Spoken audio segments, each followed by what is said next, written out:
G'day guys, Nathan Fletcher for The Drunk Philosopher. Today I'm going to talk hashtag metoo. This will be, I think, the third video I've made on it. The first video I made from memory, I said that it was going to end up being a witch hunt if we weren't careful. And then it became a witch hunt. Brett Kavanaugh and people like that, the false accusations. Now, there's still not that many false accusations, but there's now enough that people are starting to get really upset and worried for their sons, and if you're a male, for yourself. And what's happened is actually the opposite effect of, I think, what feminism is trying to do, which is get more women into the workplace and higher up in the ranks. But it's having a cooling effect. It's having the opposite effect.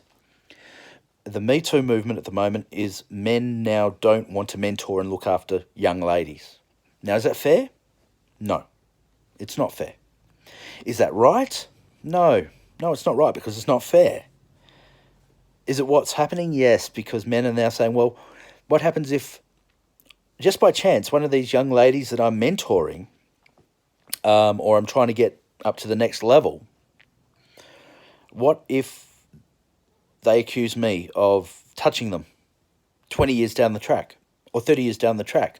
Or what's stopping them if, for example, I mentor them and they're looking good, but I can't promote them for a while because I've got other people I'm also tutoring coming through the ranks, and they decide to get upset with me over that, and they accuse me of touching them inappropriately or just creeping them out. These days, if you just creep a lady out, well, Neil deGrasse Tyson, when he tried to come on to one of his members of his staff, and he didn't actually do anything to her physically. I think he held her hand, looked into her eyes, and that didn't work either. Yeah, creepy, sure. Didn't actually do anything illegal, though, and the young lady escaped without a problem. But apparently that's hashtag Me Too as well. And it's diminishing what the whole movement should be about, which is about young women who have actually, and older women, of course, who've actually been sexually harmed or harassed, having their cases heard, hopefully in a court of law. But of course, what it is now everybody's come out. Every person who's got a chip on their shoulder, it seems that's a female, has come out and gone, oh, such and such did such and such to me. They're not going to take it to court. They're not going to take it any further.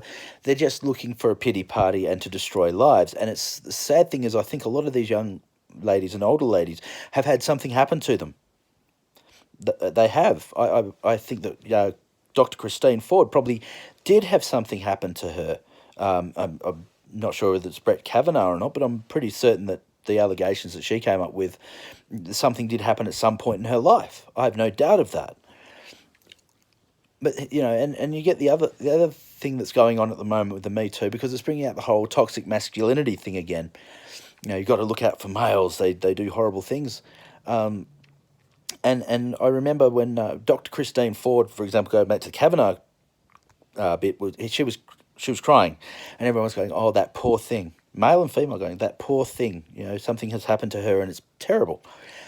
When Brett Kavanaugh, back in exasperation and frustration, showed his emotions and started crying as well and saying, this is unfair, this is unsubstantiated. What the hell are you doing to me? This is not fair.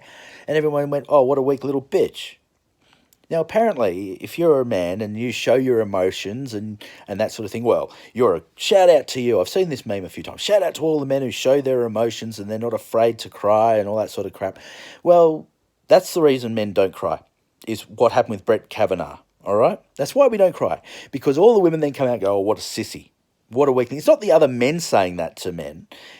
That doesn't worry us, because usually if we're going to cry, we will cry on other men's shoulders, right? Just the same as women tend to cry on other women's shoulders. Men tend to cry on other men's shoulders, right, when we have issues. Which is why a lot of men these days aren't going to counselling and to psychiatrists, by the way, because the majority of those people are women. And, of course, they come at it from that perspective, which is not good for men. Just the same as I would not expect a man to understand all a woman's problems, I would not expect a woman to understand all a man's problems. But apparently you show your emotions, and all these women came out of the woodwork, all these feminist types, and all over the news media, we can't trust Kavanaugh, he's crying, he's a sissy, he's a girly girl.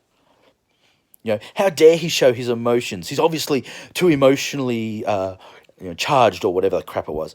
And then you wonder why men don't show their emotions. You wonder why. That's why. Because you start crying on national TV, and it's not you're a strong male. It's not you're a good person for showing your emotions. You're a weak little sissy, and that's not in the eyes of the men. When I see another man cry, I know that he's in trouble. Why? Because it takes a lot for a man to cry. Right? It does. And when I see another man crying, I'm like, oh, dude, this dude needs help. And you go and you see if you can help. You probably can't, but you try. Why? Because because you know it takes a lot for a guy to cry, especially in public. You know, maybe if you're watching Titanic or something, maybe you wouldn't go and tap him on the shoulder. But, when women cry, everybody's instantly there. Oh, you poor thing, what's wrong? If a guy cries, it's, the hell's wrong with you, you sissy? You weak ass. And that doesn't generally come from the men, it comes from the women. And women don't want a soft cock man to be their husband or their father or whatever. They want somebody who's strong, a strong role model. And it's an evolutionary thing. The males tend to be more stoic than the females. And that's yin and yang. That's, emotive chaos to more emotive stoicism. Men and women work well together because we've evolved. Our species has evolved for women to do certain things and men to do certain things. And the more we're going towards equality, by the way, if you look at something like the Norwegian or Norway and Sweden, places where there's more equality in law, we're finding that the differences between men and women are exacerbated for work types. There's a reason for that.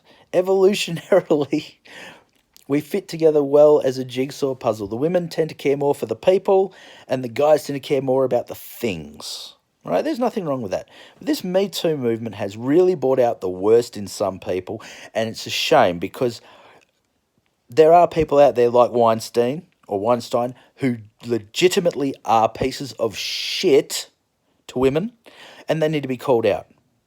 But it's just turned into another witch hunt. And it's sad to see because there are real victims out there who deserve to have a day in court. And it's a shame that this is occurring. I'm Nathan Fletcher. This is my drunk philosophy, and I'll catch you later. Uru.